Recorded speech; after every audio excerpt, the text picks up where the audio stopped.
La dernière fois, j'ai entendu à la télé que le nucléaire c'était l'indépendance énergétique de la France. C'est l'indépendance de la France, c'est la souveraineté. Mais il vient d'où l'uranium qu'on utilise dans nos centrales?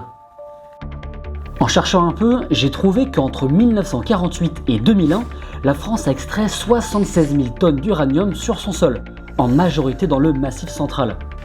Mais depuis la fin de nos stocks, on est dépendant de l'étranger pour se fournir en uranium naturel. Sur les 10 dernières années, on en a importé plus de 88 000 tonnes. C'est plus que tout ce qu'on a extrait chez nous en 50 ans. L'uranium provient surtout de 3 pays. Le Kazakhstan à 27%, l'Ouzbékistan à 19% ou encore le Niger à 20%. D'après ce rapport d'Euratom, un partenariat a été signé entre Orano, l'un des fournisseurs d'EDF, et le gouvernement du Niger en mai 2023 pour poursuivre l'extraction d'uranium à long terme.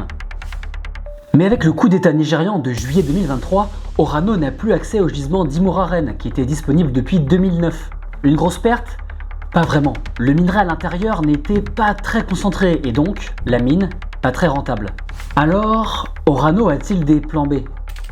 Le fournisseur a des options de secours, les mines de Zouch-Ovo en Mongolie, de Trekogé en Namibie, mais aussi les deux canadiennes Midwest et McLean. Et sur le sol français, Orano a fait des stocks, entre 3 et 5 ans de stocks d'uranium naturel, importé de l'étranger, et entre 7 à 8 ans de stocks d'uranium appauvri. L'uranium appauvri, en gros, c'est de l'uranium pas assez concentré pour libérer l'énergie dont on a besoin. Et ça, on peut l'enrichir. En France, on a la technologie. Et donc, tout ça, c'est du combustible en plus pour les centrales françaises. Bref, aujourd'hui, EDF met en avant la diversification de son approvisionnement en uranium. Bon, dans tous les cas, il est peut-être un peu trop tôt pour savoir exactement où est-ce que EDF va se fournir en uranium pour Gravelines. Ce qui est sûr, comme nous l'a montré le cas du Niger, c'est qu'on doit diversifier nos sources d'approvisionnement pour ne pas dépendre d'un seul état trop instable.